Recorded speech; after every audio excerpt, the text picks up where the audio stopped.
অসাসুনা versus Barcelona match ভাই খুব বাজেভাবে আসছে। এইভাবে হারাটা আসলে আনএক্সপেক্টেড। বাই দ্য ওয়ে আমি একটু বাইরে, এই কারণে হচ্ছে আজকে বাইরে শুট করা লাগতেছে। বাট পয়েন্ট ইজ, এত বাজে হারটা আসলে এক্সপেক্ট করি না। ইট ওয়াজ হরেবল। এখন এই যে আমাদের স্ট্রিম অফ উইনটা ছিল, কি আসলে মিসক্যালকুলেশন হইলো যার ফলে আমরা মানে এত সুন্দর একটা স্ট্রিম অফ উইনিং আমরা এইভাবে ব্রেক করলাম, এইটা নিয়ে একটু কথা বলা দরকার।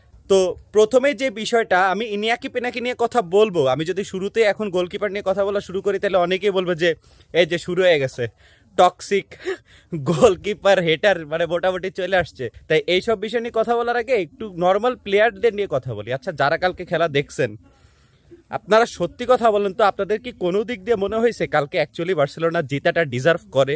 মানে একদম সিরিয়াসলি, যদি একজনও মনে করেন যে না কালকে জেতা দরকার ছিল বা বার্সেলোনা যেভাবে খেলছে ওইভাবে অ্যাকচুয়ালি বার্সেলোনা জেতা ডিজার্ভ করে, তাহলে কাইন্ডলি আমাকে একটু কমেন্ট বক্সে জানান যে হ্যাঁ, বার্সেলোনা অ্যাকচুয়ালি কালকের ম্যাচটা জিততে পারতো বা ডিজার্ভ করতো জেতা। বার্সেলোনা জিততে পারে নাই।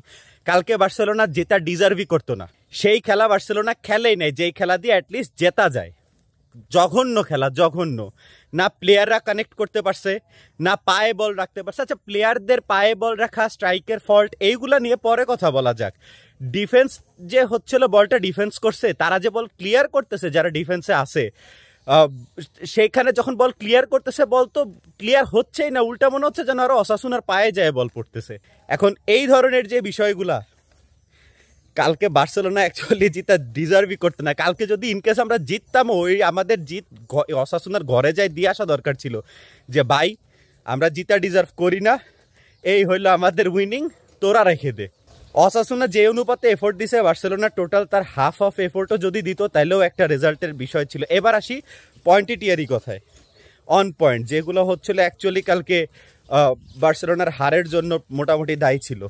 হ্যান্সি ফ্লিক কালকে যথেষ্ট পরিমাণ এক্সপেরিমেন্ট করে ফেলছে, বাড়াবাড়ি রকমের। যথেষ্ট পরিমাণ কথাটা ভুল, হ্যান্সি ফ্লিক কালকে বাড়াবাড়ি রকমের হচ্ছে এক্সপেরিমেন্ট করে ফেলছে টিম নিয়ে। হ্যাঁ, এখন লাস্ট ম্যাচে ভিয়ারিয়ালের সাথে অনেক প্লেয়ার হালকা পাতলা নক খাইছে, হালকা পাতলা ইনজুর্ড হয়েছে, এটা সত্যি কথা। Lamine Yamal, Raphinha, Inigo Martinez, এই প্লেয়াররা অনেকটাই হচ্ছিল নকের উপরে ছিল, আঘাতপ্রাপ্ত হয়েছে। আচ্ছা, যখন 49 to 50 মিনিটসের মধ্যে যখন লামিন ইয়ামাল, রাফিনা এদেরকে সাবস্টিটিউট করা হইলো বা 49 মিনিটের পরে, এর মানে কি হচ্ছিল, আগে এই কনসেপ্টটা বুঝতে হবে। এর মানে হচ্ছিল টিমের যে মেডিকেল স্টাফ আছে সে খেলার শুরুতে বলেই দিছে এই যে তিনটা major player Lamine Yamal, Inigo Martinez আর রাফিনহা, এই তিনজনের মধ্যে যদি একজনও মোটামুটি হচ্ছিল 45 মিনিট তো দূর, ফার্স্ট হাফ তো দূর, যদি এর কমও খেলে বা এর একটু বেশিও খেলে, তাহলে চরম সম্ভাবনা আছে যে এরা বড়সড় ইনজুরিতে পড়বে। এই কারণে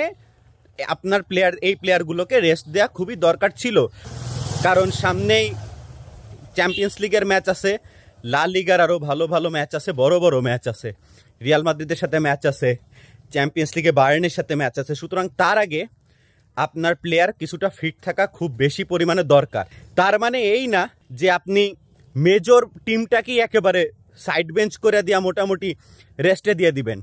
টিম রেস্টিং করানোর একটা ফরমেশন থাকে, একটা সিস্টেম থাকে। আপনি half lining of a team এক টার্মে রেস্ট দিবেন, আবার পরের অর্ধেককে আরেক টার্মে, এরকম করে করে আপনার রেস্ট দেওয়া লাগে। আচ্ছা, অসাসুনা নিয়ে কিছু কথা বলা দরকার ছোট করে। অসাসুনা কিন্তু এখন পর্যন্ত হোম গ্রাউন্ডে আনবিটেবল। এই জিনিসটা কিন্তু একটা মেজর ফ্যাক্টর যে খেলা অসাসুনার গ্রাউন্ডে, অসাসুনা কিন্তু এখন অবধি তাদের হোম গ্রাউন্ডে আনবিটেবল।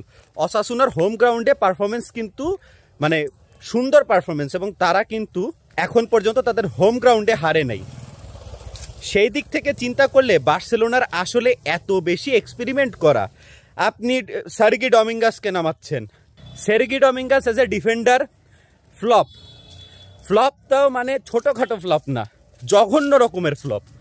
এই ফ্লপরে ফ্লপ বললে ফ্লপের অপমান করা হবে। তাহলে আমার কথা হচ্ছে যে যেইখানে এরকম মেজর খেলাগুলোতে, যেইখানে টিমগুলা নিজেদের হোম গ্রাউন্ডে এখন পর্যন্ত লুজ করে নাই কোনো গেম, এইরকম একটা ইম্পর্টেন্ট খেলায় কিভাবে হচ্ছিল এই ধরনের থার্ড ক্লাস মানে প্লেয়ার দিয়ে এক্সপেরিমেন্ট করলো। হ্যান্সি ফ্লিকের মানে গতকালকের খেলায় হ্যান্সি ফ্লিকের আসলে অনেক ক্যালকুলেশন মিস ছিল, অনেক।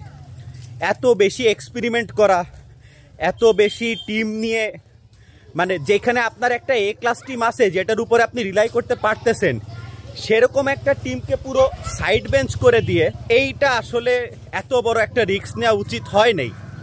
এই রিস্কটা আসলে একটা বাড়াবাড়ি রকমের রিস্ক হয়ে গেছে। আবার এখানে পুরো দোষ যে আপনি একবারে ফ্লিককে দিবেন তাও না। এখানে একটা বিষয় হচ্ছে, যখন আপনার মেইন টিমটা ইনজুরি প্রন হয়ে গেছে তখন আপনি খেলাবেন কাকে? লামিন ইয়ামাল আর রাফিনহা নামার পরও কিন্তু মোটামুটি খেলাটার একটা গতি আসতো বা আসতে যাচ্ছিল, কিন্তু তা কতক্ষণ? আপনি যদি পার্টিকুলারলি কয়েকটা প্লেয়ার, আপনি যদি ফার্স্টেই আপনার টিমটাকে একেবারে স্ক্যাটার্ড করে ফেলেন, আপনার রেজাল্ট যদি স্ক্যাটার্ড হয়ে যায়, আপনি আপনার স্টার প্লেয়ারগুলো, আপনার রিলায়েবল প্লেয়ারগুলো পরে নামায় কতক্ষণই বা আপনি সেটাকে ট্যাকেল দিবেন? এটা আসলে হয় না, ইটস কোয়াইট ইম্পসিবল। সুতরাং ক্যালকুলেটিভ ভুল, পুরো টিম মানে বিশ্বস্ত টিমটাকেই মোটামুটি রেস্টে রাখা। আর সেকেন্ড কথা বলতে হয় ইনিয়াকি পেনা। আচ্ছা ভাই, আমি ইনিয়াকি পেনা খারাপ, বাট এরকম দিন দিন মানে একটা প্লেয়ার দিন দিন ইনভলভ করে, খারাপ থেকে আস্তে আস্তে ভালো হয়। আপনি হেরেরার কথা চিন্তা করেন তো, অসাসুনার গোলকিপার যে হেরেরাই মনে হয়, যাই হোক, সে গোলকিপার হিসেবে গতকালকে মনে হয় খুব বেশি তো আর সেভ দিতে পারে নাই বার্সেলোনার কাছ থেকে, কারণ বার্সেলোনা প্রথম 40 মিনিট তো খেলতেই পারে নাই। আর বার্সেলোনার যে 2-4টা আক্রমণ করতে গেছে, যে কয়েকটা আলোর মুখ দেখতো, একটা ছিল পেদ্রির কাছ থেকে আর একটা ছিল সম্ভবত লেভেন্ডস্কির কাছ থেকে, এরকম আর কি। সেভগুলো দেখছেন হেরেরার, that's what I call a goalkeeper.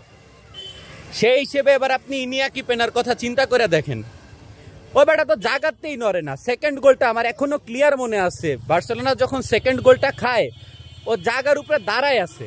পেনাল্টিটার কথা চিন্তা করেন, এত লেট। এইভাবে আসলে হয় না, এইভাবে মেজর টুর্নামেন্টে হয় না। ইনিয়াকি পেনার উপরে কখনোই ট্রাস্ট করা যায় না। এখন এতে আপনারা আমাকে হেটার বলেন, লাভার বলেন, আপনারা যদি একমাত্র ওই ফ্যান বয় না হন, এটা আপনাদেরকেও স্বীকার করতে হবে, ইনিয়াকি পেনাকে দিয়ে আসলে হয় না, এত স্লো কিপার দিয়ে হয় না। মানে কেমন লেথার্জিক, ও জায়গার থেকেও নড়ে না, মনে হয় ও জার্সিতে ময়লা লাগায় বাসায় গেলে ওর মায়ে মনে হয় মারবে। মানে কি একটা অবস্থা রে ভাই, তুই তো খেলতে নামছোস, তুই কি ডিস্কো করতে নামছো? তো আর কিছু আপাতত বলার নাই। এই গেমের ট্যাকটাইল এক্সপ্লেনেশনও দিতে ইচ্ছা করে না, কোথায় ভুল হয়েছে, কে কোথায় ওভাররান করছে। ইট ওয়াজ এ ডিজাস্টার। আমাদের গতকালকে দিন ছিল না, আমাদের গতকালকে ব্রেইন ছিল না, আমরা অতিরিক্ত এক্সপেরিমেন্টেটিভ হয়ে গেছিলাম। That leads us to this brutal loss. See you on the other one.